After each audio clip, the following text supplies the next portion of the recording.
Welcome welcome my YouTube family welcome. आप सबको फ़ातिमा गिल की तरफ से अस्सलामु अलैकुम। कैसे हैं आप सब? मैं उम्मीद करती हूँ आप सब ठीक होंगे, अपने अपने घरों में खुशो आबाद होंगे, अपनी अच्छी और खुशो खुरम लाइफ गुजार रहे होंगे। अल्लाह पाक हम सबको अपनी अमान में रखे, आमीन आमीन।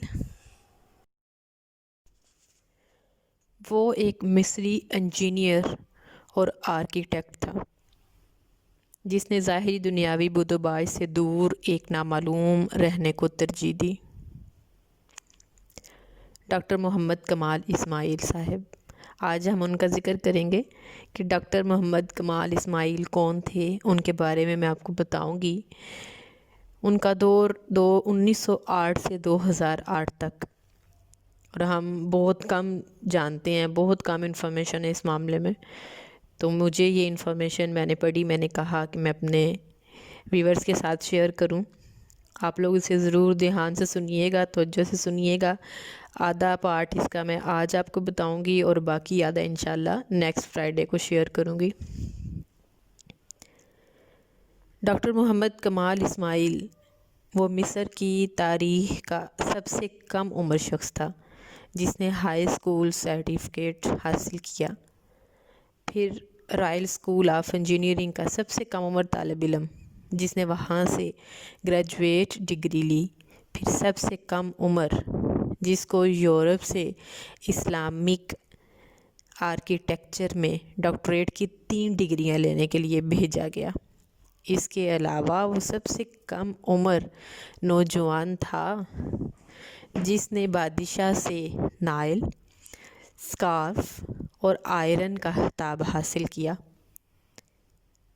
डॉक्टर मोहम्मद इस्माइल वो पहले इंजीनियर थे जिसने हरमैन शरीफैन की तोसी मंसूबे की तामीर और अमल दरामद के लिए एहतियारात संभाले कि जो हरमैन शरीफैन मक्का और मदीना की मसाजिद को बड़े करने के, उनकी तोसी करने की, ज़्यादा रकबे में लेके जाने का मंसूबा इन्होंने संभाला।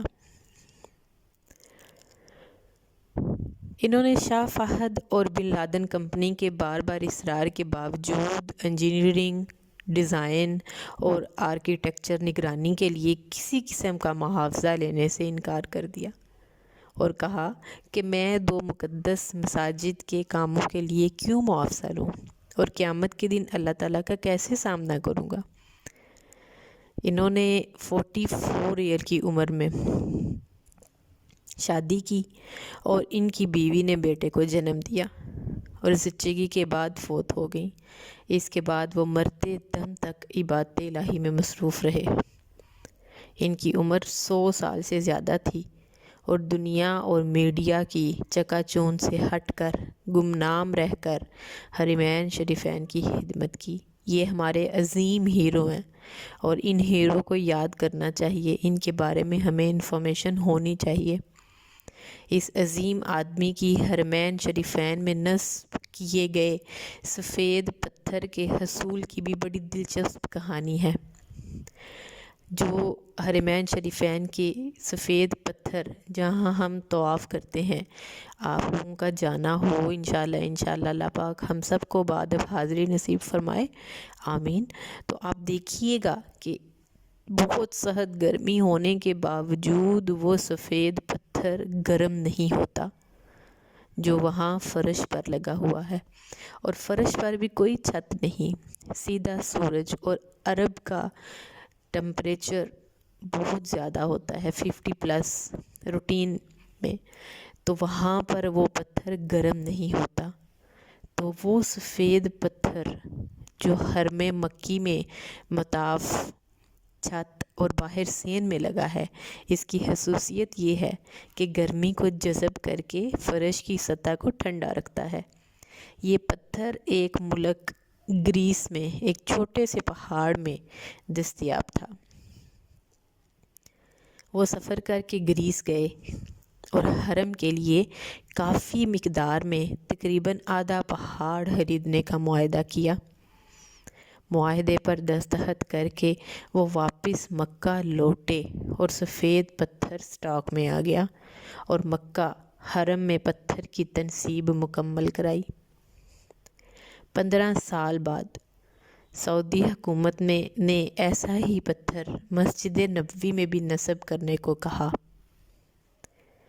کہ ابھی مکہ شریف میں یہ نصب ہوا تھا کہ سعودی حکومت نے یہ پتھر مسجد نبوی میں بھی نصب کرنے کو کہہ دیا۔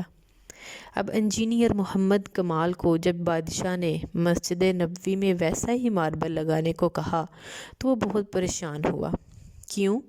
کیونکہ کرۂ ارض پر واحد جگہ گریس ہی تھی جہاں یہ پتھر دستیاب تھا، جو کہ آدھا پہاڑ تو وہ پہلے ہی خرید چکے تھے۔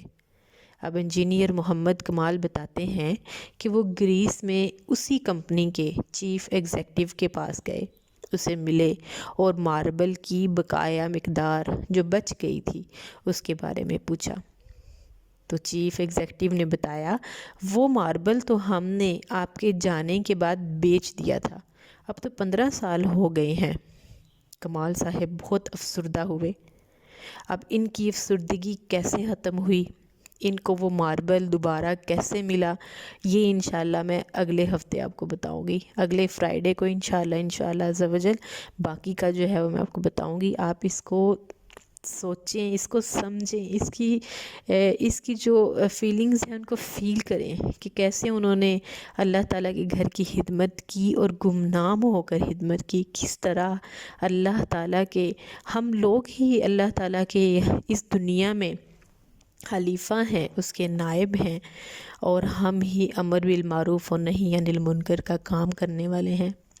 آج جمعہ المبارک ہے، انشاءاللہ عز و جل سورہ کہف کی تلاوت کریں گے، اپنے آقا صلی اللہ تعالیٰ علیہ وسلم پر 313 دفعہ درود پاک پڑھیں گے انشاءاللہ عز و جل، اور اس سلسلے کو آگے مزید بڑھاتے جائیں گے۔